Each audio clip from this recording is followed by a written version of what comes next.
मराठा आंदोलक मनोज जरांगे पाटील हा अतिशय यडपट, खुळचट व बावळट माणूस आहे।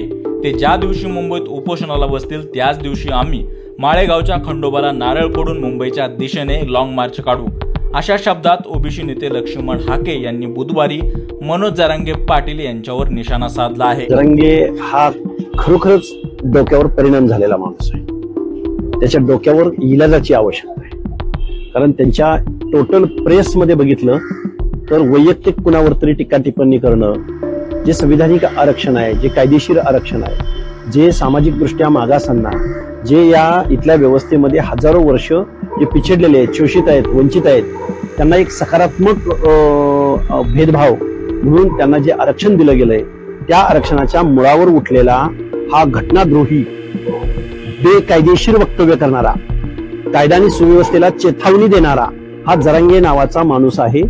या जरांगेचा लवकरात लवकर या महाराष्ट्राच्या मुख्यमंत्र्यांनी बंदोबस्त करावा। मनोज जरांगे पाटील यांनी 29 ऑक्टोबर पासून मुंबईत उपोषणाला बसण्याची घोषणा केली आहे।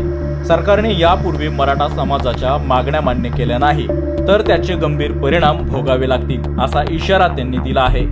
त्यांच्या या इशाऱ्याच्या पार्श्वभूमीवर लक्ष्मण हाके यांनी जरांगे यांच्यावर उपरोक्त टीका केली आहे।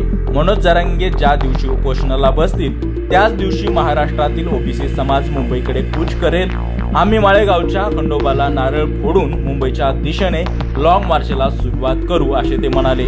जे आरक्षणाचा लढा हा 29 ऑगस्ट 2023 पासून सुरू आहे, जे आमच्या मूळ मागण्यात त्या मात्र आणखीनही पूर्ण झालेल्या नाहीयेत। 2 वर्षापासून सलग या समाजाचा संयम, स्वतःच्या लेकराचं भविष्य धोक्यात असताना, अस्तित्व धोक्यात आलेलं असताना या आरक्षणाबाई नसल्यामुळं तरीही आम्ही 2 वर्ष होत आलेत आता 29 ऑगस्टला की संयमानं घेतो। आता 30 तारखेला जानेवारीच्या उपोषण मुख्यमंत्री फडणवीस साहेबांच्या प्रतिनिधीच्या माध्यमातून सोडलं गेलं। त्यावेळी सांगितलं होतं की आपण सगळे प्रतिनिधी बांधव त्याला साक्षीदार आहेत आणि मराठा समाजही राज्यातला 7 करोड मराठा समाज